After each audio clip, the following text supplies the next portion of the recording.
አሁን ኢንጂል በእጃችሁ ላይ አለ? የለም፣ ተበርዟል። የተከበረው ያለ ቃል ማን ነው የበረዘው? ማስረጃ አለ? ሰዎች በሩታ ለመበረዙ ማስረጃ ያለ ቃል በጣም ብዙ ማስረጃ ከምን ልጀምርልህ? አይደለም ምንድን ነው መሰለህ እንትን እንዳይሆን ብዬ ነው ለራሲ ቆርሱ እንዳያሳንሱ የሚለው እንዳይሆን ለምን ቁርአንን እስከ ዘላለም ድረስ እንደውም ፍጡር አይደለም ያማልዳል ስትሉት ይሄኛውን ሌላ አላህ ነው እንዲያወርደው እንጂልን። ጥሩ ጥያቄ ያወረደውም አንድ ማስረጃ ለመበረዙ እሱንም አብረህ ትነግረኛለህ። እስኪ አንድ ሚው ተከታተምጣለ ተወዳች ለወረደ ተባረክ። እንደዛ ደስ ይለናል። ኢንጂል ትክክለኛ መጽሐፍ ከነበረ እንዴት ብሎ አላህ እንዲበረስተው ቁርአንን ታከብሩታላችሁ፣ መጽሐፍ ቅዱስ ወይም ደግሞ ኢንጂልን ደግሞ አታከብሩት የሚሉ ጥያቄ ነው።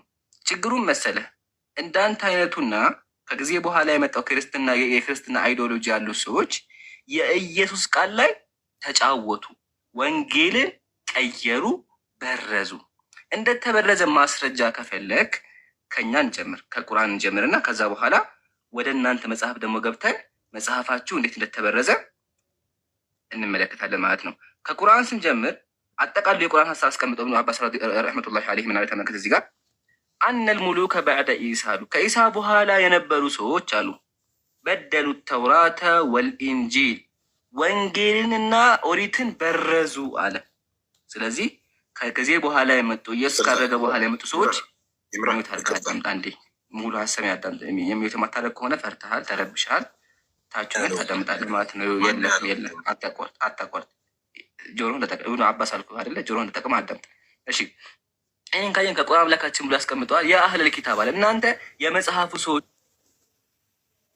አለ ሊመ ተልቢሱን አልሐቀ ቢልባጢል፣ እናንተ እያወቃችሁ እውነትን በውሸት ለምን ትቀላቅላላችሁ? እናንተ የምታውቁ ስትሆኑ እውነቱን ለምን ትደብቃላችሁ አሉ። ስለዚህ ከጊዜ በኋላ የመጡት እነዛ ጭበርባሪዎቹ እነ ጳውሎስ፣ ማቴዎስ፣ ዮሐንስ ብሎ ራሳቸውን የሰየሙ ሰዎች ምን ማድረግ ጀመሩ? መጽሐፉን መበረዝና መጫወት ጀመሩ። ኦኬ አምላክ ለምን አልጠበቀው የሚል ጥያቄ ይነሳል። መልሱ ምንድን ነው? መጽሐፉ ዘላለማዊ መጽሐፍ አልነበረም። አምላካችን ለእነሱ ፈተና ቀረበ። ፈተናው ምንድን ነበረ? መጽሐፋችሁን ጠብቁ አላቸው። እነሱ ግን አልጠበቁም፣ በረዙት። ቀጥሎ አምላካችን አደረገ? ዘላለማዊ መጽሐፍ ከዚህ በኋላ የማይቀየረውን የመጨረሻውን ቃል ሰጠ። እሱ ምንድነው? ቁርአን ነው። ቁርአንን ካወረደ በኋላ እኔ ጠብቀዋል እና ናሕኑ ነዘልነ ዚክረ ወኢና ለሁ ለሐፊዙን አለ። እኔ ራሴ እጠብቀዋለሁ ብሎ ቃል ገባለት። ይሄ በእስልምና አንጻር ነው። አሁን ደግሞ በአንተ በኩል እንደተበረዘ በጣም ብዙ ማስረጃዎች እናቀር። አንደኛ እጃችሁ ላይ እያወራሁ ጨረስ ትለኛለህ። እንዲ አዳምጥ። የሚወጣ ጆሮ አይሰራም። እያወራሁ ጨረስ ትለኛለህ። ምን ነው? ረጋ በል እንጂ ረጋ ብለህ አዳምጥ። እሺ ወደ ወንጌል ደግሞ ስንመጣ ወንጌል እንደተበረዘ በምን እናውቃለን ስንል አንደኛ እጃችሁ ላይ ወንጌል የለም። አሁን ያለው የታሪክ መጽሐፍ ነው። ማርቆስ የሚባል ሉቃስ የሚባል ዮሐንስ የሚባል የሚያጭበረብሩ ሰዎች ስማቸውን ቀየረው የሚያጭበረብሩ ሰዎች የጻፉት መጽሐፍ ነው። በዚህም ደግሞ የትኛውም ክርስቲያን ገብቶ ሊሞግት ይችላል። የማቴዎስ ጸሐፊ አይታወቅም፣ የሉቃስ ጸሐፊ አይታወቅም፣ የማርቆስ ወንጌል ጸሐፊ አይታወቅም። ቢታወቁም ራሱ ኢቨን የጻፉት ወንጌል ሳይሆን ታሪክን ነው። ለዛ ነው የሉቃስ ወንጌል የገዛ መጽሐፍ ቅዱሳችሁ እንክፈት ያጀማ እንክፈት። ያው የሉቃስ ወንጌል ተመልከቱ። የሉቃስ ወንጌል ምዕራፍ 1 ቁጥር 1 ምንድን ነው የሚለው? የከበርክ ቴዎፍሎስ ሲሆኑ ጓደኛውን ያወራዋል። ጓደኛውን ቴዎፍሎስ ከመጀመሪያው የነበሩትን በአይን ያዩት የቃሉ አገልጋዮች እንደተረኩልን ካለ በኋላ የተማርከውን ቃል እንድታውቁ ብዙዎች ታሪክን በየተራው ብዙዎች ታሪክን ለማዘጋጀት ስለሞከሩ ታሪክ እንደሆነ ያምናል። ስለዚህ ይሄ መጽሐፍ ታሪክ ነው። ከዚህ መጽሐፍ በፊት የነበሩት መጽሐፍ ታሪክ ናቸው እንጂ ወንጌል እጃችሁ ላይ የለም። ይሄ ደግሞ ትልቅ ማስረጃ ነው። ሁለተኛ ደግሞ እንደተበረዘ በምን እናውቃለን ስንል መጽሐፉ አሁን ድረስ ቄሶች የሚጫወቱበት መጽሐፍ ነው። ማለትም አንድ ቄስ እየመጣ 20 ጥቅስ የሚጨምርበት መጽሐፍ ነው። ቄሱ እንደፈለገ ምሳሌ የዮሐንስ ወንጌል ታሪክ አለ። ምዕራፍ 8 ላይ ታሪክ አለ። ታሪኩ ምንድን ነው? የዝሙተኛዊቱ ታሪክ አለ። ይሄ የዝሙተኛዊቱ ታሪክ ኢየሱስ አልፈጸመውም፣ የሌለ ታሪክ ነው። ጭራሽ ነው ታሪኩ የለም።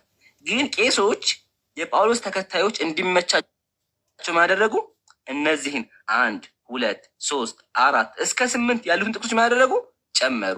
እንደሌሉ በምናጋት ኮሪንቲያንስ ተመልከቱ። ኮሪንቲያንስ ብትከፍቱ ተመልከቱ። ያው የዮሐንስ ወንጌል ምዕራፍ 7 ይላል ቁጥር 51 ቁጥር 52 ካለ በኋላ 8 ብሎ 1 የለም 2 የለም 3 የለም እስከ 12 ድረስ የለም። ዘሎ 12 ላይ ይመጣል። 11 ድረስ የለም። አያችሁ አይደለ? 11 ጥቅስ ኦልሞስት 1 ፔጅ ሙሉ ቄሶቹ ይጨምራሉ፣ የፈለጉትንም ደግሞ ያወጣሉ። ስለዚህ መጽሐፉ እንደተበረዘ በዚህ መንገድ ማወቅ እንችላለን። ወንድም ሳላ ጨምርበትና ከዛ በኋላ ያልገባ ካለ መጠየቅ ትችላለህ ማለት ነው። ሳላ ሰላም አለይኩም። ወአለይኩም ሰላም ወረህመቱላሂ ወበረካቱ። እንዴት ናችሁ ሁላችሁም? እሺ አላህ ሱብሃነሁ ወተዓላ ቀደምት መለኮታዊ መጽሐፍትን አውርዷል እናምናለን።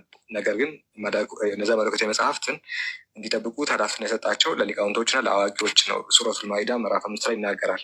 ነገር ግን ሰዎቹ ምድራዊ የሆነ ፍላጎታቸውን አስቀድመው መጽሐፍቶቻቸውን እንደበረዙ ምዕራፍ 2 ቁጥር 79 እና ምዕራፍ 3 ቁጥር 71 ሱረቱ አሊ ኢምራን ላይ ተናግሯል። እናንተ የመጽሐፍ ሰዎች እውነትን በውሸት ለምን ትቀላቀላላችሁ? እውነትን የምታውቁትን ለምን ተደብቃላችሁ? ይላቸዋል። ስለዚህ እነዛ መጽሐፍቶችን እንደደባለቁ እንደበረዙ ምናምን ነግሮናል። ስለዚህ መበረዙ እንዴት እናውቃለን ሲባል ይኸው በታሪክ ልናረጋግጥ እንችላለን። ታሪክ ይናገራል።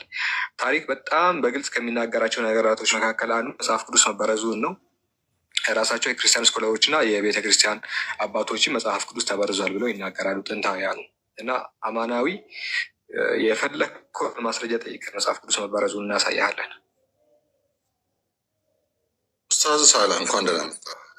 ወንድም አፍኖኝ እንዳልናገር ቃል እንዳልተነፍስ አፍኖኝ እኔም ሀሳቤን ሳልገልጽ እንዳልወርድ ብዬ አፌን ደርሰልኛል። በህይወት ደርሰልኛል። አፌን ይዘህ መቀመጥ መልመድ ጥሩ ነው። እስካሁን ማዳመጥ ፖለቲካውን ተሆን ያልገባ ነገር ካለ ተናገር። እንደዚህ ቅሬታን ለቅሶን እዚህ አትናገር። ወርዳ አልቅስታች። እሺ ያልገባ ነገር አለ ታፍኖ ድር ብሎ ፖለቲካ ለመስራት ይሞክራል። ያልገባ ካለ እዚህ ቦታ አልገባ ልናገር። በእናትህ ጠይቁ ብላችሁ እንደገና ርዕሱ ላይ ፎከስ አድርጋ ጠይቁ ነው እኮ ርዕሱ። ጠይቁ ብለህናል። እየጠየቅን ነው። ምንድን ነው ስጠይቅ የምታቋርጠኝ ከሆነ እንድጠይቅ አልፈለግክም ማለት ነው። እኔ ግን ልጠይቅ ነው የመጣሁት። ሌላ ክፉ ነገር፣ ክፉ ንግግር፣ አንተን የሚያስቀይም ንግግር፣ እዚህ ጋር ያሉትን ሰዎች የሚያስቀይም ክፉ ንግግር ለመናገር ሳይሆን ልጠይቅ፣ ጠይቄ ልረዳ ነው። እንዳልጠይቅ ካረከኝ ምን ይዤ እሄዳለሁ? ስለዚህ እንድጠይቅ ፈቀድልኝ። ምንድነው ሜቢ አማናዊዬ ማለት ነው። አሁንም ላረምና ጠይቃለሽ። ሜቢ የመርሳ ችግር ካለብህ አላውቅም።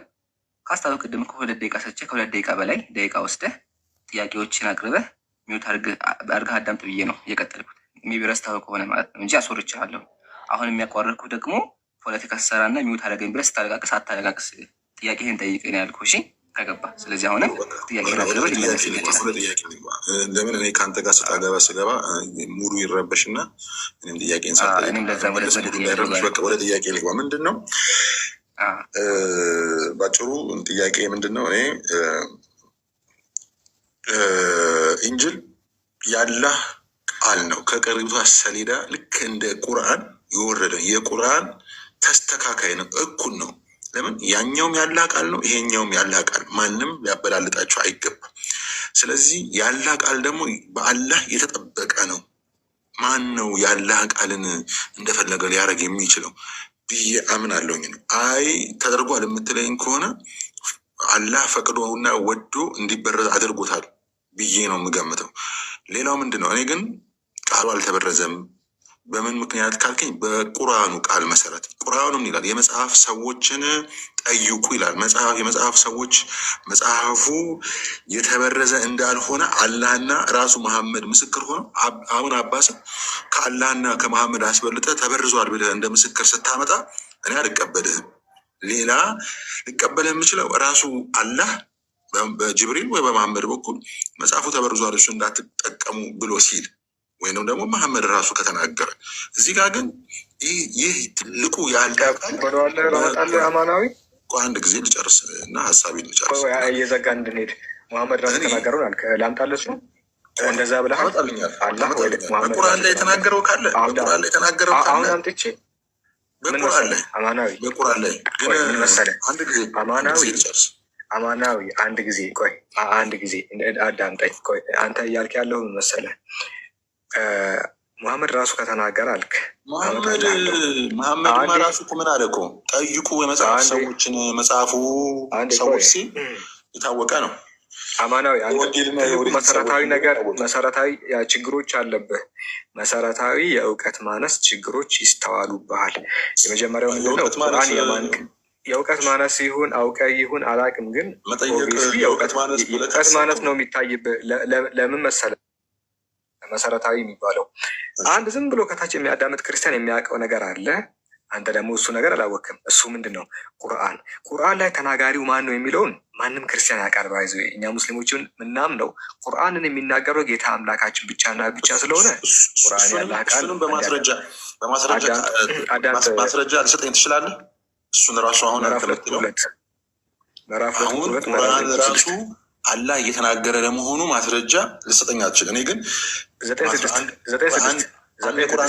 አንድ ቁርአን ጥቅስ ላንብብልህና ከዛ ተነስተህ 9:6 ላይ ማስረጃ ጠየቀኝ። 9:6 ቆይ ምን ማስረጃ ጠየቀ አይደለ? ምን ብዬ ጠየቅኩ?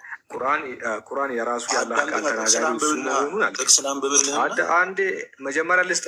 ይሄን አስተባብልና ያንተንም ምን ትሰጠኛለህ? ስጠኝ ሳልል ለምሳሌ ላንብብልህ 9:6 መጀመሪያ የጠየቀው ማስረጃ ጥያቄን አዳምጥ። የጠየቀው ማስረጃ ጠይቁ ትላላችሁ። ጠይቅ ማስረጃ አምጣ አልከኝ። ቁርአን ላይ እሱ ራሱ አላህ ተናጋሪ መሆኑን ልጠይቅ። አማናዊ የጠየቀው ጥያቄ አለ። እሱ ምንድን ነው? ቁርአን ያላህ ቃል ስለመሆኑ ማስረጃ ሙስሊሞች አላችሁ ወይ ምናምን ብለህ ያዙኝ ልቀቁኝ። አንዴ ያዙኝ። የምጠይቀውን ጥያቄ ሳልጠይቅ ምን ማስረጃ ነው? ትልቅ ሰው ነው የጠየቀው ጥያቄ። ቁርአን እሱ የአላህ ቃል ንግግሩ እሱ ስለመሆኑ የምን ማስረጃ አለ አይደል ያልከው? ብላል አላልክም? ይሄን ማስረጃ የምሰጠኝን ነገር ሳልጠይቅህ አለኝ ትለኛለህ? እንዲህ መች ጠየቅኩህ? ማስረጃ ብላል አይደለ እኮ። ስለምን እንደሆነ ልንገራ። ማስረጃ ቁርአን ላይ ተናጋሪው አላህ ስለመሆኑ ማስረጃ ብልህ እኮ አልኩህ እኮ። ቁርአን ላይ አለ ማስረጃ። ጠይቀኸኛል። እኔን ጠይቀኸኛል። ማስረጃ ሰጠየቀኝ። ማስረጃ ትሰጠኛለህ? ቆይ ላንብብልህ እያልኩ ነው። ለምንድን ነው ማስረጃ የጠየቀው? እንዳመጣልህ የጠየቀው ማስረጃ እንዳመጣልህ ነው። ቆይ እኔን የጠየቀኝ ለምንድን ነው ማስረጃ እኮ? እኔን ማስረጃ የጠየቀው አንድ ቆይ ማስረጃ የጠየቀው ምን እንዳልሆነ አማናዊ ወደ እሱ እመጣልሃለሁ እኮ ወደ እሱ እኮ ልመጣልን ወደ አንተው የቁርአን አሁን አንተ የምትፈልገው ነገር ማስረጃ የምትለው አማናዊ እኔ እኮ አንተ የምትጠይቀውን ሳይሆን ቁርአን ለምታስበውን ጭምር የምትለውን ነገር ንገረኝ። ችግር የለም መንገድ ማዳመጥ መቻል። አንድ ሳለ የተረበሸ ነገር አለ፣ የሆነ ነገር ረብሸሃል። አማናዊ ፕሊስ ረጋ ብለህ አዳምጠው። የሚያቀርበው ማስረጃ ከባድ ነገር እኮ አይደለም አይደለ? ስለዚህ ረጋ ብለህ አዳምጠውና ታወራለህ እንጂ ገና ለገና 19:6 ይጠቀስ ነገር የፈለገው ነገር ካለ ይንገረኝ። እኔ ግን ፈልገው ማስረጃ ስለምን እንደሆነ አልተናገርም። ጠይቀሃል። ስላለብኝ እንጂ ጠይቀሃል። አንተ ማስረጃ ማስረጃ ጠየቅኩም። አንተ የፈለግከውን ነገር መናገር ይችላል። አትዋሽ፣ ጥሩ አይደለም። አልጠየቅኩም። እኔ ጠይቀሃል። ማስረጃ አላልክም። የምጠይቀው ጥያቄ ማስረጃ ትሰጠኛለህ ነው ያልኩት። አሁን ልስጥህ። ምን ጠየቅኩ? ቁርአን ላይ እሱ አላህ ተናጋሪ ስለመሆኑ ማስረጃ አለ። ይሄ ቁርአን የአላህ ቃል አይደለም ላለመሆኑ እኔ ከቁርአን አንቀጽ ምን ጠየቀኝ? አይ ምን ብለህ ጠየቀኝ? ምንድነው ተማምረን ታመጣለህ? ያንተን እኮ ታመጣለህ። እኔን ይችላል ብለህ የፈራው ነገር ምንም ሳልጠይቅ ትጠይቀዋለህ። 50 ጥያቄ ፈቅጄ እልሃለሁ። አንድ ጥያቄ ሳይሆን 50 ጥያቄ ፈቅጄ እልሃለሁ። እሺ ቀጥል። ምንድን ነው የፈለግከው አንተ? አሁን ስለምንድን ነው ማስረጃ? ድጋሜ የቅድሙ ጠይቀኝ። ከመጽሐፉ አነብልሃለሁ፣ አንተ ማስረጃ ትሰጠኛለህ።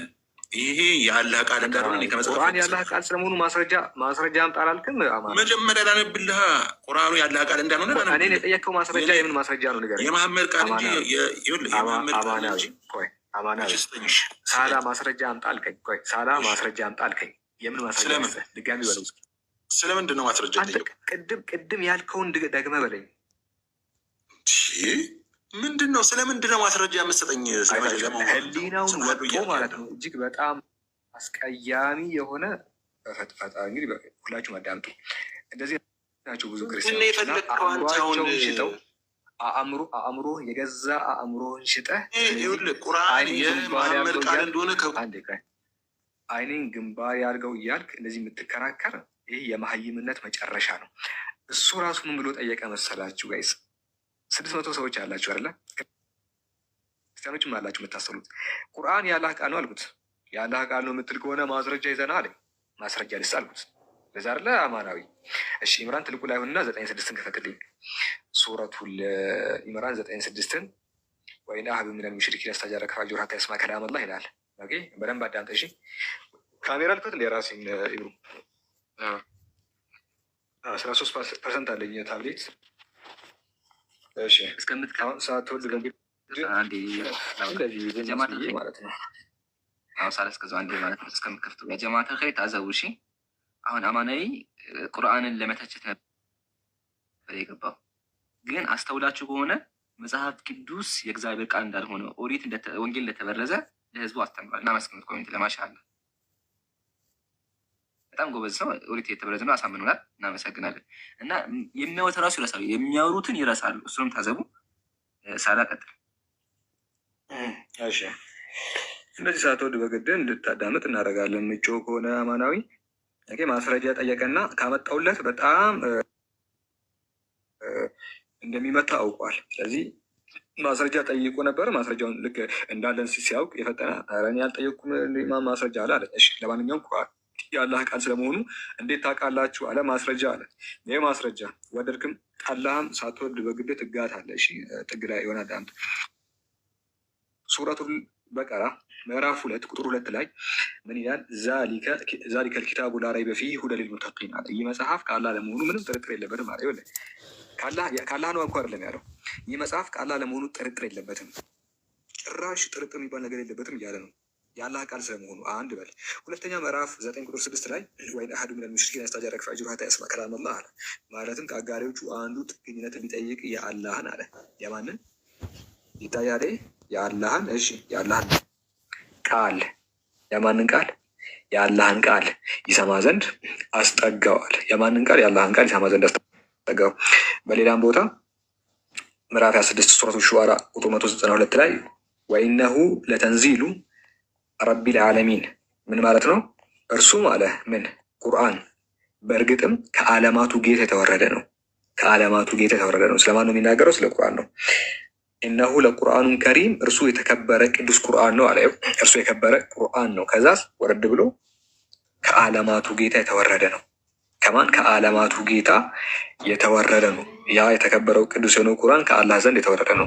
ስለመውረዱ ምንም ጥርጥር የለበትም ብሎ ይናገራል። ስለዚህ ቁርአን አው የአላህ ቃል ነው ነው። ይህንን ይህ ሁላ ማስረጃ አለን። ሳትወድ በግድ ወደ መጽሐፍ እንምጣ። ይኬድበት ለኢብራን የከብት መርፌ ወጋ ወገናችን በጣም ፈተገበ ኮራፕሽን ኦፍ ቢል ክፈትልኝ። ትልቁ ላይ አልችልም። ትልቁ ላይ መሆን ኮራፕሽን ኦፍ ቢል ክፈትና አንድ ብቻ ወንጌል እንደተበረዘ ከራሱ ቄስ ላሰማው ስሙ።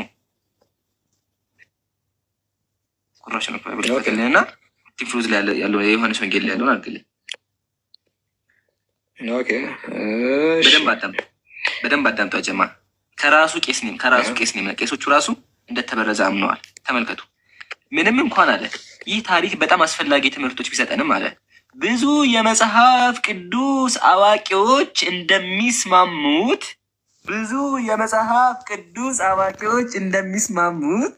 ይህ ክፍል በመጀመሪያ የዮሐንስ መልእክት ላይ ተጠቅሶ አልተገኘም። ቄሱ ነው ሳላ አይደለም። ይሄ በሙሉ አስምርበት፣ በቀይ አስምርበት። ይሄ በሙሉ ቄስ የጨመረው ነው። ቄሶቹ ራሱ እንደጨመሩበት አምነዋል። አሁን ዝቅ አድርገው ምንም እንኳን ከስር ምንም እንኳን ይህ ታሪክ በመጀመሪያ የዮሐንስ ሰብክ አይደለም። እሺ ምናልባት ታሪኩ የሚያውቅ ጸሐፊ ጨምሮት ሊሆን ይችላል። ይህ ታሪክ አለ እንዴት በወንጌል እንደተጨመረ አናውቅም። ሰማችሁ? ወንጌል ላይ እንዴት እንደጨመሩት አናውቅም። አያቸው አናውቅም እንደተጨመረ ዋና እንደተጨመረ ባያውቁ ብቻ ጨምረዋል። ይሄ ሁላ በስመ ጨምረውበታል። ቄሶቹ ራሱ አምነዋል። አያ ስለዚህ ሙስሊሞች ሳንሆን የገዛ መምህሮች እንደተበረዘ አምነዋል። ሳላ ይበቃዋል። ቀደም ወይስ ጨምረበታል? ኦርቶዶክስ መምህራን ያው ላይቭ ላይ ከፍተው ያወራሉ። ስለዚህ ላይቭ ላይ የምታዩትን ነገር እኛ ጋር መታችሁ እንድትወያዩ የውይይት ጥሪ እናቀርብላችኋለን። የውይይት ጥሪ ደግሞ የሚሆነው በማን ነው ካልን በወንድም ሳላህ፣ በወንድም አቡበከር እና በእኔ ነው። 3 ለ3 ማለት ነው። ኦኬ አንድ ቤት ከፍቶ ሶስታችንም ገብተን የምንወያይ ይሆናል። መምህራን ካላችሁ ቁማችሁ እኛ ፊት ቁማችሁ ስለ አምላኮቻችሁ፣ ስለ መጽሐፍ ቅዱስ፣ ስለ ነቢያት መስፈርት ማውራት የምትችሉ ክርስቲያን ካላችሁ ያው የውይይት ጥሪ አቅርበናል። ይሄ የውይይት ጥሪ የሚመለከተው ማን ነው ካልን ሰባኪያኖቹን ነው። እውቀት ያላቸው ሰባኪያን ኢንፍሉዌንስ የሚያደርጉ ካሉ ያው የውይይት አቅርበናል። መወያየት የሚችል ካለ እኛ ጋር መጥቶ ይወያይ። አብዛኛው ጊዜ ቤት ተዘግቶ የሚወራውና እስኪ ደፈር በሉና ያው እኛ ራሱ ሙስሊሞች በነቢዩ መሐመድ ዙሪያ እንወያያችሁ፣ ቤታችሁ የምትቀጥፉበትን ነገር እናውራበት እያልን ያለው ነውና ያው ትመጣላችሁ ብለን እናስባለን። የውይይት ጥሪ አቅርበናል። ወንድም ሳላህ አቡኪ ኢብሮ ስፔሻሊ ደግሞ እኔ በጣም የፈለኩት ዲቤት ምንድነው ካላችሁን ጋይስ፣ አንዳንድ ክርስቲያን ልጆች አሉ ሀፍስ ወርሽ ቃሉ ምናምን እያሉ የሚሉ ልጆች አሉ እና መታችሁ እኛ ፊት ሀፍስ ወርሽ ቃሉን ብትሉ እንደ ሀሳብ ኦኬ፣ እንደዛ ብታረጉ ብትሞክሩ እያልናችሁ ነው። እሱ የትኛው ስር ነው የሚካተተው? የአምላክ ቃል የሆነ ቁርአን ነው ወይስ ባይብል ነው? which one is preserved የተደረገው የትኛው ነው በሚል ርዕስ ነው ይሄኛውን የምንወያየው። እና ስፔሻሊ አንተ ራስን ታውቃለህ። 2 ሰው ይዘህ መተህ ዲቤት ብናረግ ኦኬ፣ ለአንዴና ለመጨረሻ ጊዜ እዛው ዲስትሮይ አድርገን ብናስቀምጥ ካሪራችሁ ኢንድ እንደሚሆን ታውቃላችሁ። ካሪራችሁ እስከዛሬ ክርስቲያን ፊት ቆመህ ቢውል ያረከው ካሪር ገና ኢንድ እዛው ያልቅለታል። ኦኬ፣ አንደኛው አንተ ስፔሻሊ አንተ ማለት ነው ብትመጣ ይመረጣል። ሁሌም ሴቶች መሀል ተቀምጦ ሳይሆን ወጣ ብሎ በኮሆስት ዲቤት ብታረግ ኦኬ፣ ለአንዴና ለመጨረሻ ጊዜ ይህን ነገር እንቋጨው። ሌላ ስለ ነቢ ሙሐመድ ነው። አትወያዩም አይደለም የምትሉ እንወያያለን። ስለ ነቢ ሙሐመድ ስፔሲፊክሊ ስለ ነቢ ሙሐመድ ብቻ እንወያያለን። በሚዛን ማለት ነው። ሚዛን አይቀርም። ሁሌም ነቢያትም ይመዘናሉ። ነቢ ሙሐመድ ነቢይ እስከሆነ ድረስ ነቢያትም አይቀርላቸውም አይደለ? በዛ ሚዛን ነቢ ሙሐመድ እውነተኛ ናቸው ወይስ አይደሉም? ስብዕናቸው ላይ 2 ሚስት አገቡ ልትሉ ትችላላችሁ። 3 ሚስት አገቡ ልትሉ ትችላላችሁ። 4 ሚስት አገቡ። እሱን ይዛችሁ ነው ማንኛውንም ነገር ንግግራቸውን፣ አስተምሮታቸውን ይዛችሁ ነውና ያለውን ነገር ስለ ነቢ ሙሐመድ እንወያያለን። ይሄ በነቢያችን መሐመድ ሰለላሁ ዐለይሂ ወሰለም ዙሪያ የምናደርገው ውይይት ነው። ሌላኛው አምላክ ነው፣ አምላክም አይቀርም። አላህ ነው አምላክ ወይስ ስላሴ ነው አምላክ በሚለው እንድንወያይ ጥሪ አቅርበንላችኋል። በጣም የሚገራርሙ ርዕሶች ናቸው። የሚገራርሙ ርዕሶች ጋይስ፣ ስለ አምላክ፣ ስለ ነቢ ሙሐመድና ስለ መጽሐፍቶች እና መጽሐፍቶቹ የትኛው ነው የተጠበቀው? ቃሉን ዋርሽ ብላብላ ገለመሌ ምናምን የምትሉ ልጆች እስቲ ኑና እናውራ። እንግዲህ በዚህ ዙሪያ ወንድም አቡበከር አላህ ይቀበለው እጅግ በጣም ደስ የሚል መጽሐፍን ጽፏል። መጽሐፉን ቼክ ማድረግ ትችላላችሁ። የዛሬ 6-7 ዓመታት እኛ የመለስናቸውን ሪፊውትና ዲባንክ ያደረግነውን ነገር ነው መጥተው ክርስቲያኖችን የሚያጨረብሩት ቃሉን ምናምን እያሉ። ስለዚህ እኛ ፊት ሲመጡ እነዚህ ሙግቶች ምን ይመስላሉ የሚለውን በደንብ የምናሳይ ይሆናል። ስለ ቂራአ፣ ስለ አህሩፍ፣ ስለምን ኑና ንገሩን ነው ክርስቲያኖች። እና ይህንን አቅርበንላችኋል። ስለ ነቢ መሐመድ አትወያዩ ስላላችሁ ይኸው አስገባናቸው ዲቤቱ ላይ። አምላክና ነቢያቶችም መጽሐፍቶችም በዚሁ ርዕስ ስር የሚካተቱ ይሆናሉ ነው። 3 ርዕሶች ናቸው ያሉት። መጨመር እንችላለን። ውይይቱ 3v3 ነው። ልክ እንደ ፕሮፌሽናል ውጭ ሀገር ላይ እንደሚደረጉት ነው የሚሆነው። በዚህ መሰረት 3 ሰው ትመርጣላችሁ። ተማሪዎች ምናምን ከታች ያሉ ልጆችም ይመለከት አይደለም። ለነሱ ራሳቸውን የቻሉ ልጆችን አዘጋጅተናል። ውርውር የሚሉ ህፃናት አሉ። ለነሱ ራሳቸውን የቻሉ ልጆችን ስላዘጋጀን የእናንተ ጉዳይ በእነሱ የሚፈታ ይሆናል። ይሄ ግን መምህራን ለሚሉ ሰባኪዎች ለሆኑት አሪፍ ተከታይ ላይ ያላቸው እና ብዙ ህዝብ የሚያዳምጣቸው ሰዎችን ብቻ የሚመለከት ነው እና ይህን ይመስላል የውይይት ጥሪ። በዚሁ አጋጣሚ ይሄ ዲቤትም አለ። በዚሁ እንድንነግራቸው ያህል የ3v3 ዲቤት አለ። አንድ ርዕስ ላይ ለ2 ነው የሚወያዩት። አክቹዋሊ በወንድም አብዱልከሪም፣ ወንድም አነስ እና ወንድም ኢብራሂም እዚህ ጋር ያለው ማለት ነው እና ዳንኤል መሐመድ ስለሁሉና ቃሌ ተብሎ የሚጠራ ልጅ አለ። በእነሱ መካከል ነቢ ሙሐመድ በመጽሐፍ ቅዱስና ነገረ ክርስቶስ እጅግ በጣም ደስ የሚሉ ርዕሶች ናቸው ሁለቱም። በዚህ ዙሪያ መቼ ከ3 ሳምንታት በኋላ ውይይት አለ። የዛሬ 21 ቀን ማለት ነው እንደራቀባችሁ ተስፋ እናደርጋለን። ስለዚህ ምንድነው የምናደርገው? ይሄ በጣም ከራቀባችሁ የእኛን ውይይት ማለት ነው ይሄኛውን የዛሬ ሳምንት እናደርግላችኋለን። ይሄን በደንብ ቀረብ እናደርግላችኋለን ወይ ከ10 ቀን በኋላ እናደርግላችኋለን። ወሩን ሙሉ ዲቤት ነው የምታዩት። ኢንሻአላህ ሙሉ ወሩን ዲቤት ነው የምታዩት። የእኛን እናቀርባለን፣ የነሱ በአንዳንድ ሪዝኖች ታራዝመዋል። ስለዚህ ይሄኛውን ቀረብ እናደርግላችኋለን። ቅድሚያ የምታዩት ዲቤት ይሄኛውን ዲቤት ይሆናል እና ይሄን ይመስላል። እሺ ብሮ ምን ትላለህ? አው በጣም የሚገርም ነገር ነው። እንግዲህ ከኛ ልጀምርና ሳላህ እንደምታየው እነዚህ ልጆች ዛሬ በስነ ምግባር ነበር ስናወራ የነበረው። በጣም ማቹርድ በሆነ መልኩ ነው ስናወራ የነበረው። በጣም ላመሰግናቸው ወዳለሁ ከወዲሁ ለነበረን ቆይታ። ቢያንስ ለ1 ሰዓት ከምናምን አካባቢ ይሆናል ወይ 1 ሰዓት ሊሆን ይችላል። ቴሌግራም ላይ ያወራ ነው ማለት ነው አንድ ላይ ተሰብስበን። ስለዚህ ያ ስነ ምግባር በእውነትም ፊት ለፊትም እንደሚደገም ተስፋ አደርጋለሁ። በወንድም አብዱልከሪም ወንድም አነስና በእኔ እንዲሁም በዳኒ በመሐመድ እውነት ለሁሉና እንዲሁም በቃሌ በነዚህ በእኛና በነሱ መካከል ጥሩ መማማሪያ እንደሚኖር እርግጠኛ መሆናችንን ስንነግራችሁ በደስታ ነው ኢንሻአላህ። እና አላህ ብዙዎች የሚማሩበት ያርገውና እንደዚህ ያሳልፈው። አሁን ደግሞ ሰላም አንዴ እንደዚህ ያርግልን። ከዛ ደግሞ ሌላ ነገር መጣ። ይሄኛው አሁን 3 ሳምንት ነው እንደምታዩት። ስለዚህ እንደዚህ ብለን ስናደርገው ደግሞ 3 የሚገራርሙ ገና ስታያቸው ልባችሁ ድንግጥ የሚል የቲክቶኮቹ ማገሮች አላህ ይጠብቃችሁ። ኢምራን ሳላህና አቡኪ እነዚህ ወንድሞች ምን ያደርጋሉ? በመጽሐፍ እንዲሁም ትልልቅ ዲቤቶችን በማድረግ እስከዛሬ ድረስ ቲክቶክ ላይ እንደነሱ አላየንም ማለት ነው። ስለዚህ ወደደም ተጠላም እላይ ያሉ ሰዎች ናቸው። አዳማጭ ያላቸው ብዙ ኮንትሪቢሽን ያደረጉ ለዚህ ለቲክቶኩም ይሁን ለቴሌግራሙ እንዲሁም ለዓለም ማህበረሰብም እንዲሁም ለኢትዮጵያ በተለይ ደግሞ ብዙ መጽሐፎችን በማበርከት የሚታወቁ ወንድሞችና ኡስታዞች ናቸው። ስለዚህ አሁን ወደ ዋናው ነገር ስንገባ የውይይት ጥሪ ቀርቧል። ለማ ለኦርቶዶክስ ቤተክርስቲያን። እንግዲህ ፕሮቴስታንቶች ተቀብለዋል። ገና ብዙ ደግሞ እናወራለን። ስለዚህ የመጀመሪያ እንደምታዩት ርዕሱ ላይ ታደርግልኛለህ። እንግዲህ እዚህ ጋር ወንድም ይምራን አለ፣ እሺ፣ ከዛ ወንድም ሳላህ አለ፣ ከዛ ወንድም አቡበከር አለ። እዛ ጋር እውነተኛ አምላክ አላህ ወይ ደግሞ አላህ ወይስ ስላሴ የሚል አንድ የሚገርም ርዕስ አለ። ይሄ መጀመሪያ ነው። ማን እንደሚመጡ በስም ነው የምነግራችሁ ገና። ሁለተኛ በቀደምት ነቢያት ሚዛን ነቢዩ ሰለላሁ ዐለይሂ ወሰለም እውነተኛ ነቢይ ናቸውን የሚል ርዕስ ሁለተኛው። ሶስተኛው ርዕስ የአምላክ ቃል የሆነው ቁርአን ወይስ ባይብል? መሰረታዊ የሆኑ ነገሮች ናቸው። በተለይ የመጨረሻውና እንግዲህ በጣም ትልቁ መሰረት ያለው የመጨረሻው ርዕስ ነው። ግን ያው እናንተ ደግሞ እንደምታውቁት ብዙ ጊዜ አላህና ስላሴ እናውራ ብላችሁ ማይገናኝ አንድ ሊሆኑ የማይችሉ ለውይይት ራሱ መቅረብ የማይችሉ 2 ርዕሶችን አምጥታችኋል። ይሁን እሺ እንቀበላለን እኛ ካላችሁ። ስለዚህ አላህ ወይስ ስላሴ? ይሄም የሚገርም ርዕስ። እንግዲህ በነቢዩ መሐመድ የሚወያይ የለም አንድም ኡስታዝ የለም ምናምን ተብሎ ይወራል እዚህ ቲክቶክ ላይ ምናምን።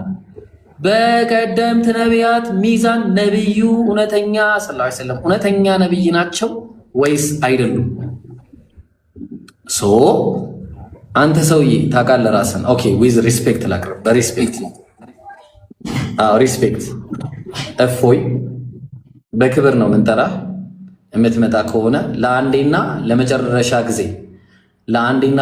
ጊዜ እዛ ጋር ቁጭ ብለህ የምታወራውን ነገር እውነቱን ይወቅ ህዝቡ። ያው ፊሴ ሰው ማለት ነው። እንግዲህ እኛ የውይይት ጥሪ ያቅርበናል። እንግዲህ ነቢዩ መሐመድ እውነተኛ ነቢይ አይደሉም ብለህ ትሞግታለህ ሁሌ። ኦኬ ዩ ካን ካም ኢን ዲቤት፣ ያው ከነዚህ ኡስታዞች ጋር ዲቤት ማድረግ ትችላለህ። ሁለተኛ ማን ነው እንትና አኪ አሁንም በሪስፔክት ነው የምንጠራህ። አኪም ያው ጥሩ ስነ ምግባርም አለህ ብለን ስለምናስብ ብትመጣ ስለዚህ መርጠህ አንተ ደግሞ ርዕስ ምረጥ ከነዚህ ውስጥ። በተለይ ደግሞ ቁርአን ወይስ ባይብል በሚለው ብትመጣ ወይ ደግሞ ያህዌ ወይስ ማን ነው ይቅርታ አላህ ወይስ ስላሴ በሚለው ርዕስ መምጣት ትችላለህ።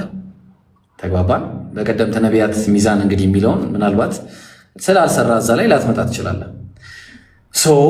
ብትመጣ ጥሩ። ልደተ ቃል ያው ከዚህ በፊት ውይይቶችን ከሙስሊሞች ጋር አድርጌያለሁ ብለህ ታወራለህ። አላደረክም።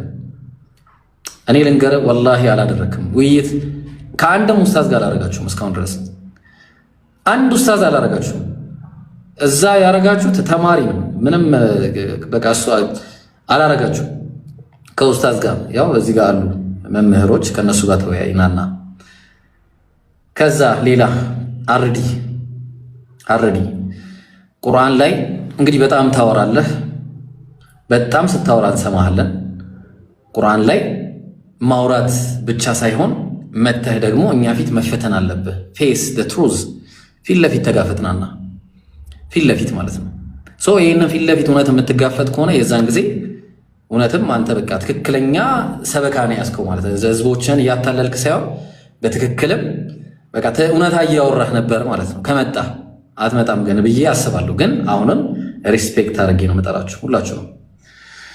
ሌላኛው ማን ነው? ፈለገ አትናቴዎስ አንተም መምጣት ትችላለህ። ሁል ጊዜ የጌታ እራት እያላችሁ አትወያዩም። ሁል ጊዜ ማለት ነው። ኑ አንድ ጊዜ ድፈሩ። ሙስሊሞች ጋር ነው፣ ኡስታዞች ጋር ነው ጋይስ።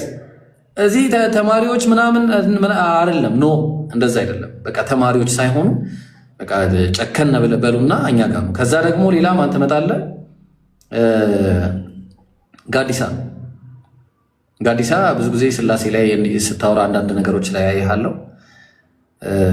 እሱ ላይ ብትመጣ ኦር ደግሞ መርጠህ እነዚህ ርዕሶች ላይ ፈለገ ጫጉላ ላይ ነው ያለው። ይብሮ ጫጉላ ላይ ነው። እሺ እንግዲህ ጫጉላ ላይ አናስጨንቅም። ከሚስቱ ጋር ይወያይ ለጊዜው። አዎ መልካም የትዳር ዘመን ይሁንልህ ብለናል። በዚህ አጋጣሚ ያው መልካም ምኞት ተመኝተንልሃል። ስለዚህ በሚመች ጊዜ ደግሞ አንተም ለመምጣት ፈቃደኛ ከሆንክ እንቀበላለን ማለት ነው። ሌላኛው ምናልባት እንደ ማሟያ እንትናን ከጠራ ነው፣ እንደ ዮሐድን እንደ ማሟያም ከጠራ ነው። እሱም ከገባ እንደ ማሟያ ከጠራ ነው ማለት ነው። ምክንያቱም እዛ ደረጃ ያለ ሰው ስላልሆነ ማለት ነው። ግን እንደው በቃ ይሁን ብለን እንቀበልህ። ከፈለግ ከአንተ መምጣት ትችላለህ ዮሐድ። ያው ግን ስንቀበልም እንቀበል እንደው ብለን ነው የምንቀበልህ አንተን ከይቅርታ ጋር ማለት ነው። አሁንም ሪስፔክት እያደረግን ነው የምንናገረው። ሌላ መጨመረት የምትፈልጉት ካለ እንግዲህ እናንተ ከዚህ በፊት ስማችሁን የጠራኋቸው ሰዎች መታችሁ ይሄ ታች ምናምን ያሉ ሰዎችን ይዛችሁ እንዳትመጡ። መምህሮች በቃ ጠንከር ያላችሁ እናንተ በቃ የምትባሉ ሰዎች ናችሁ ተብሎ ነው የሚታሰበው። ሰው ይሁን ከሜንድ እዚህ ላይ ዲቤት ማድረግ ትችላላችሁ። አይ የምትሉ ከሆነ እንግዲህ ፕሮቴስታንቶችና እናንተ መለየት ጀምራችኋል ማለት ነው። ምክንያቱም ፕሮቴስታንቶች ኦልሬዲ በስነ ምግባር በጥሩ ውይይት አድርገን ተቀብለው ከዚህ በኋላም ጥሩ ውይይት እንደሚኖረን ወደፊትም ተስፋ አደርጋለሁ ኢንሻአላህ። እናንተም እንጠብቃለን። ከሌለ እንግዲህ ምን ማድረግ ይቻላል? እኔ ጨርሻለሁ ጋይስ። ኢምራን ቀጥል። አያህ ኢንሻአላህ ቪዲዮ እንሰራለን። ሪከርድ ያደርጋችሁ ሪከርዱን በደንብ አሰራጩ። እስኪ ይመጡ ይሆን ትላላችሁ? እንደ ድሮ እናያለን። ከመጡ ያ እንግዲህ አክብራችሁ አልጠራችሁንም እንዳይሉ አክብረን ይጠራል። ያው ገራሚ ቤት ነው የሚሆነው። ካልመጡም ደግሞ መምጣት እንደማይችሉ ግን ድፍረት አለው አይደለ? እውቀት ያለው ሊዋይ የሚችል ካለ እደግመዋለሁ። ቤታችን ክፍት ነው። ቀጥሉ። ያጀማ የሆነ ቲክቶክ መጣብኝ። ምን እንደሆነ አላውቅም። ኦኬ አክሰፕት ስታደርጉ ኦፊሻሊ ቪዲዮ ሰርታችሁ እነማን እንደሆናችሁ አሁን ከተጠራችሁት ውስጥ ማለት ነው እናንተን ብቻ ስለሆነ የሚመለከተው አሁን ስማችሁ ከተጠራ ውስጥ እነዚህ ነገራቶችን በተቀመጠው በሶስቱ ርዕሶች በአርዕስቱ ውይይት የምናደርግ ይሆናል። ሰፋ እናደርገዋለን። በአንድ ቀን ሁለት ርዕስ ላይ ዲቤት እናደርጋለን። በአንድ ቀን ሁለት ርዕስ ላይ ዲቤት የምናደርግ ይሆናል። አንድ ዲቤት ብቻ አይደለም ባይዞ ሁለት ርዕስ ነው እዛው ዲቤት የምናደርገው። የነ ኢብሮም እንደዛ ነው። በነገራችን ላይ የነ ኢብሮ ውይይትም ይሄኛው ውይይት ማለት ነው እንደሚሻው ይኸው ይሄኛው ውይይት 3 ለ3 ምናምን የሚወያዩት ሁለት ርዕስ ነው። ነቢ በመጽሐፍ ቅዱስና ነገረ ክርስቶስ የሚል ነው በአንድ ቀን። ይሄኛውንም እንደዛ ነው የምናደርገው። ሰዓቱን ቀደም እንትን አድርገን ቀረብ አድርገን 1 ሰዓት እንጀምርና 4 ሰዓት እንጨርሳለን። 2 ሰዓት ነው የምንፈጀው። እዚህኛው ላይ 2 ሰዓት፣ እዚህኛው ላይ 2 ሰዓት ነው የምንፈጀው። ስለዚህ በፈለጋችሁት መጀመር ትችላላችሁ። የአምላክ ቃል የሆነ ቁርአን ወይስ ባይብል የሚለው ግን አይቀርም እና ይሄኛው አይቀርም። አንዱን ፒክ ታደርጋላችሁ። ያው ብዙ ጊዜ የነቢ መሐመድን ስለምትወዱ እሱን እናስገባላችሁ እና የአምላክ ቃል የሆነ ቁርአን ወይስ መጽሐፍ ቅዱስ ፍሮም ፕሪዘርቬሽን አንስተን እንወያያለን። ፍሮም ፕሪዘርቬሽን ከፕሪዘርቬሽን ከአመጣጡ ከምኑ ጀምሮ እነዚህ ነገራቶች እንትን የምናስገባ ይሆናል ነው። 2 አርዕስት በአንድ ቀን ይሆናል። አጥኑ። በጣም ጥናት ይፈልጋል። ቤታችሁ ክርስቲያኖች ላይ እንደምታቀርቡት ቀላል አይሆንላችሁ። ማወቅ ያለባችሁ ትልቁ ነገር ምንድን ነው? ክርስቲያን ፊት ማውራት የሆነ ክርስቲያኖች ምንም ያውቁ ክርስቲያን ተሰብስቦ የምታወሩት ነገር ሙስሊም ፊት ስትመጡ እንደምታወሩት ቀላል አይሆንላችሁም። በጣም ትጠየቃላችሁ። በጣም ዝግጅት ያስፈልጋቸዋል ነው። ዝግጅት ያስፈልጋቸዋል። 2 ርዕስ በአንድ ቀን እናደርጋለን። ሰዓቱን 1 ሰዓት ከምሽቱ እናደርግና እስከ 4 ሰዓት ድረስ እንወያያለን። ዝግጅት አድርጉ። አክሰፕት አድርጉ። 3 ክርስቲያን አፖሎጂስቶች ኢንሻአላህ። ውይይቱን ከተቻለ በዚሁ ሳምንት እናደርጋለን። ምንም ዝግጅት አናደርግም። ዝግጅት ሳይደረግ በዚሁ ሳምንት እናደርጋለን። ኦኬ። አንዘጋጅም። እኛ ተዘጋጅተን ጨርሰን እናንተ ነው የምንጠብቃችሁ እንድትመጡ። ይኸው የውይይት ጥሪ ቀርቦላችኋል ይላል እንግዲህ ፖስተሩ። ታስታውሳለህ ዛሬ በምን አይነት ስነ ምግባር ስናወራ እንደነበረ? ውይይቱም እንደዛ ነው አይደለም? አንደኛ ፕሮቴስታንቱ ናቸው። ያው ስርዓት አላቸው ከነዛኞቹ አንጻር ኦብቪየስሊ ግልጽ ነገር ነው። ጴንጤዎች ናቸው። በጣም ስርዓት ከነሱ ጋር እያወራን ነበር። ዛሬ በላይቭ እያወራናቸው ነበር በቴሌግራም ላይቭ ላይ እና ስርዓት አላቸው። ውይይቱ ላይም እንደዛ እንደሚሆኑ ተስፋ እናደርጋለን። በጣም ጥሩ ስርዓት አላቸው ምናምን በአሪፍ መልኩ ምንም መጥፎ ሳንባባል በሚገርም መልኩ ነው ያወራ ነው ከነዚህ ልጆች ጋር። ኦርቶዶክሳውያኑ እንደዛ ባይሆኑ ምንም ችግር የለውም። ሆናችሁ አልሆናችሁ ናችሁም ብለን አንጠብቅም። ለራሳችሁ ነው። ጥሩም ሆናችሁ መጥፎ ለራሳችሁ ነው። ግን ጥሪውን ተቀብላችሁ እንድትመጡ እና ፊት ለፊት ዲቤት እንድናረግ እኔ ኢምራንና ወንድም አቡበከር ይኸው እየጠራናችሁ እንገኛለን። በዚህ ሰዓት እንደማታሳፍሩን ተስፋ እናደርጋለን። ህዝባችሁም እናንተ እንድትመጡ ይፈልጋል። በተለይ ምን መሰለ ይምሩና ሳላ ምን መሰላችሁ፣ አሁን ትልቁ ነገር እዚህ ጋር የጉዳዩ የትከሻ መለካካት አይደለም። እኛ የጠራ ነው። ይህንን እንድታጎልን እንፈልጋለን። ሁላችሁም የተጠራው ትከሻ ለመለካካት ወይ ለመጣላት ለመደባደብ አይደለም የምንጠራራው። እዚህ ጋር ሁል ጊዜ ቁጭ ብሎ አንድ ሰው እኔ ለምሳሌ ሁሌ ነገረ ክርስቶስ ላይ አወራለሁ። ሁሌ በቃ ውይይት ጥሪ መጣ ተቀበልን። በቃ እኔም አቅርብ ያለው እነሱም አቀረቡ ተቀበልን። መጀመሪያ አቅርበን ነበረ። እሱ በሆነ ባልሆነ ብቻ በሆነ ነገር አልተስማማንም፣ ሪጀክት ሆነ። ከዛ በኋላ እነሱም መጡ፣ እኛም መጣን። በቃ ምንድነው ይሄ? ከዛ በስነ ምግባር እናወራለን። በስነ ምግባር ማለት ነው። ወላሂ በስነ ምግባር ፕሮፌሽናል የሆነ ውይይት ልክ ውጮች እንደሚያደርጉት በአግባቡ ሰዓታችንን ጠብቀን በአግባቡ እናወራለን። ይሄ ጉንጫ አልፋ ንትርክ፣ መሰዳደብ ምናምን፣ ይሄ ፎቶ እያሳዩ አምላክ እንደዚህ ነው ምናምን አንባባልም። ወላሂ አንባባልም። ኢንሻላህ ምንድነው ይህንንም እንተራረማለን ተባብለን ነው በእኛ በሁለታችንም በኩል ተነጋግረን የመጣ ነው። በሁለታችንም በኩል ማለት ነው። ስለዚህ ተርፍ ቃል እንደሌለ እንዲሁም ደግሞ በእኛ በኩልም በየትኛውም በኩል ከዚህ በኋላ ስንወያይ ያንን ነገር ነው የምናደርገው ብለን ነው የምናስበው። ሰው ስትመጡ ኦርቶዶክሶችን በዚሁ መልኩ እንደምትመጡ ተስፋ እናደርጋለን። ግን አደራችሁን ይህን ውይይት ካልተቀበላችሁ መቼም መቼም መቼም መቼም ቢሆን ማለት ነው ውይይት እንዳታቀርቡ። ይህን የውይይት ጥሪ የማትቀበሉ ከሆነ ውይይት እንዳታቀርቡ። ከዚህ በኋላ እንዳታስቡት። ይሄ ውይይት ላስት ውይይት ነው። በቃ ለአንዴና ለመጨረሻ ጊዜ ይውጣልን። በቃ ማለት ይውጣ። በቃ ይሄ የምናወራው ነገር ሁሉ እውነት ነው ውሸት ነው ይውጣ። በቃ ያው እኛ ነገረ ክርስቶስ ላይ ሁሌ ያወራሉ። ይኸው በቃ ሊወጣ ነው። በቃ ወደ ህዝቡ ሊወጣ ነው። እንግዲህ አብዱልከሪምን ታውቁታላችሁ ማን እንደሆነ። አብዱልከሪም በነገረ ክርስቶስ ላይ ስፔሻላይዝ ያደረገ ሰው ምን አይነት ሰው እንደሆነ ታውቃላችሁ። እኔም በነገረ ክርስቶስ ብዙ ነው የማወራው። አነስም በፕሮፌሲ ምን አይነት ሰው እንደሆነ ታውቃላችሁ። እኔም በፕሮፌሲ የተወሰነ አወራለሁ።